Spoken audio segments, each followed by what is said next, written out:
عورت پہ ہوتی ہے، مہربانی علاج بتا دیں۔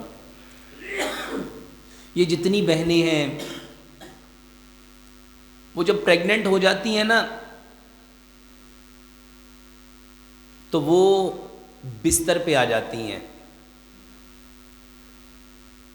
سب سے پہلی بات جو سمجھنی ہے، حمل کے دوران یہ جتنے ہم ملٹی وٹامن کھاتے ہیں، جتنے ہم فیفل کے کیپسول کھاتے ہیں، فولک ایسڈ کی گولیاں کھاتے ہیں، یا جتنے ہم CAC کیلشیم سینڈوز کی گولیاں کھاتے ہیں، اس کو سمجھ لو۔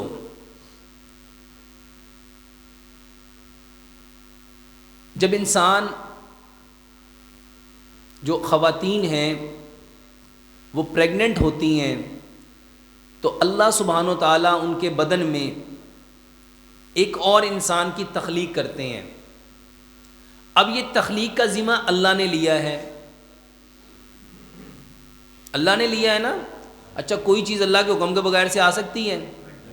تو یہ جو بچہ پیدا ہونا یہ اللہ کے حکم سے ہوگا کہ مرضی کے بغیر ہی ہو جائے گا؟ اللہ سبحانہ و تعالیٰ نے اس کی ہر چیز کا ذمہ لیا ہے۔ ہم نے کیا کیا؟ پہلے نمبر پہ تو خواتین نے کام کرنا ہی چھوڑ دیا، اور اوپر سے طاقت کی دوائیاں کھانیاں شروع کر دی۔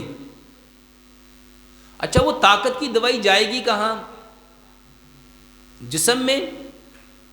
اچھا بندہ پہلے تھوڑا بہت چلتا پھرتا تھا، کام کاج کرتا تھا، اٹھتا بیٹھتا تھا، گھر کی صفائی ستھرائی کرتا تھا، کھانا پکاتا تھا، برتن دھوتے تھا، کپڑے دھوتی تھی۔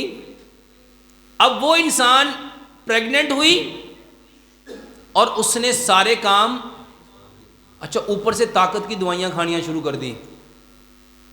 تو یہ جو طاقت کی دوائیاں ہیں میرے بھائیوں اور میری بہنوں، وہ جسم میں ہڈیوں کو جا کے، گوشت کو جا کے طاقت پہنچاتی ہیں بقول ڈاکٹروں کے۔ اچھا مان لیتے ہیں کہ طاقت پہنچائی اور اس کو طاقت زیادہ ملی، لیکن وہ تو جا کے بستر پہ لیٹ گئی، اس نے اپنی اس طاقت کو، اب اس کے پٹھے جو ہیں اس ملٹی وٹامن کی وجہ سے، فولک ایسڈ کی وجہ سے، CAC کی وجہ سے، اس کی ہڈیاں، اس میں زیادہ کیلشیم آیا تو وہ سخت ہوں گی، مضبوط ہوں گی، بھاری ہوں گی یا سافٹ ہوں گی؟ وہ بھاری ہوں گی، پٹھے سخت ہوں گے۔ اس کو کیا کرنا چاہیے تھا؟ اس حالت میں اپنے کام کو ڈبل کر دیتی۔ اپنے کام کو کیا کرتی؟ تو ڈبل کرنے سے کیا ہونا تھا بھئی؟ ایک تو پہلی جتنا جسم تھا، جتنی طاقت۔ ایک بات میرے بھائی اور میری بہنوں غور سے سنیے گا، ایک شخص، بلکہ ہم بھی اس کو نبی صلی اللہ علیہ وسلم کی ذات سے سمجھتے ہیں، نبی صلی اللہ علیہ وآلہ وسلم ساری رات قیام کرتے تھے، تھوڑا سا سویا کرتے تھے اور زیادہ وقت۔ ایک صحابی بتاتے ہیں کہ میں ایک دفعہ نبی صلی اللہ علیہ وسلم مسجد میں رات کو قیام میں کھڑے تھے، میں بھی ساتھ کھڑا ہو گیا۔ نبی صلی اللہ علیہ وآلہ وسلم نے ایک ہی رکعت میں پوری سورہ بقرہ پڑھ لی، اور میں نے سمجھا کہ نبی صلی اللہ علیہ وسلم اب رکوع کر لیں گے۔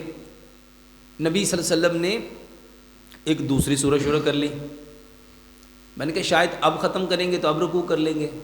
نبی صلی اللہ علیہ وسلم نے تیسری سورہ شروع کر لی۔ وہ صحابی کہتے ہیں میں نے سلام پھیرا اور میں گھر چلا گیا۔ یعنی اتنا لمبا قیام، اور سجدے کی کیفیت تو ہم سب نے سنی کہ حضرت عائشہ صدیقہ رضی اللہ تعالیٰ عنہ فرماتی ہیں کہ میں اکثر ڈر جاتی تھی کہ کہیں نبی صلی اللہ علیہ وسلم کی روح پرواز تو نہیں کر گئی۔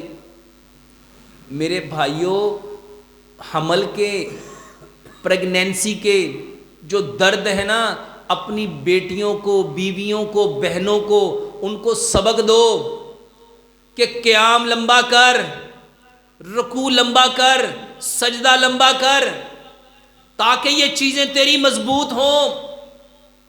اور اگر یہ چیزیں نہیں کر سکتی تو ایک کام حضرت فاطمہ رضی اللہ تعالیٰ عنہا کرتی تھیں۔ وہ کام کیا تھا میرے بھائیوں؟ وہ چکی چلایا کرتی تھیں۔ وہ چکی چلایا کرتی تھیں. حمل کے دوران سب سے بہترین ورزش چکی چلاؤ. اور الحمدللہ ثم الحمدللہ ہم نے ایک بھائی سے یہ کہا کہ بھائی صاحب اس کا اہتمام کرو. وہ بھائی کہنے لگا کہ میں نے نا الحمدللہ اپنے گھر چکی لے آیا. میں نے اپنی بیوی کو دوسرے مہینے سے شروع کرا دیا. کہتا ڈاکٹر صاحب الحمدللہ میری وائف کے پہلے 5 بچے ہوئے, وہ 5 کے 5 سیزیرین سے ہوئے, اور یہ جو اب ہوا ہے ماشاءاللہ نارمل ڈیلیوری ہوئی ہے. اور پھر صرف اسی کا نہیں, وہ کہتا ہے کہ اس کے بعد الحمدللہ ہمارے گھر میں, ہمارے علاقے میں جتنی پریگننٹ عورتیں ہوتی ہیں نا وہ ہمارے گھر میں آ کے چکی چلا کے جاتی. ایک ساڈے گھر دا آٹا وادو ہو گیا, اور دوسرا الحمدللہ ثم الحمدللہ وہ بتاتا ہے ڈاکٹر صاحب وہ جتنی خواتین چکی چلاتی رہی ہیں الحمدللہ ثم الحمدللہ نہ کبھی ان کو دردیں ہوئی ہیں, نہ ان کو کبھی پریشانی ہوئی ہیں, اور ان کے بچے نارمل ہو رہے ہیں. میرے بھائیوں یہ چکی چلانا حقیقت میں نارمل بچوں کی ڈیلیوری تھا. اور سچ بتاؤ آج کس گھر میں چکی چلائی جاتی ہے؟ میرے بھائی ایک بات یاد رکھیے گا, پیارے پیغمبر جناب محمد صلی اللہ علیہ وآلہ وسلم نے ارشاد فرمایا جو دین میں محمد صلی اللہ علیہ وآلہ وسلم لے کے آیا ہوں یہ کائنات کے ہر کچے اور پکے مکان میں جا کے رہے گا, اور یہ جانا ہی جانا ہے. صرف دیکھنا یہ ہے کہ اس میں ہمارا کردار کیا ہے. ایک تو وہ بہنیں جو پریگننٹ ہو جاتی ہیں ان کو چاہیے کہ وہ کام زیادہ کریں, اور دوسرے نمبر پہ اگر وہ یہ طاقت کی چیزیں کھا رہی ہیں تو ان کو کنزیوم کرنے کے لیے, انرجی کنزیوم کرنے کے لیے ہارڈ ورک کریں, اور اس کے ساتھ اپنا قیام رکوع اور سجدہ لمبا کریں. اور اس کے ساتھ میرے بھائیوں کوشش کرو پتھر کی چکیاں دوبارہ لاؤ, کم از کم اپنی بیٹیوں پہ احسان کر جاؤ, اپنی بہنوں پہ احسان کر جاؤ. یقین جانو اپنے گھر میں چکی لا کے رکھو گے نا, ایک بار میرے کہنے پہ, صرف ایک بار میرے کہنے پہ, دیکھو میرے بھائیوں میں ہر لیکچر میں ایک بات کہتا ہوں, میری بات یا سچ ہے یا پتہ کیسے چلے گا؟ ایک بار عمل کر کے دیکھو.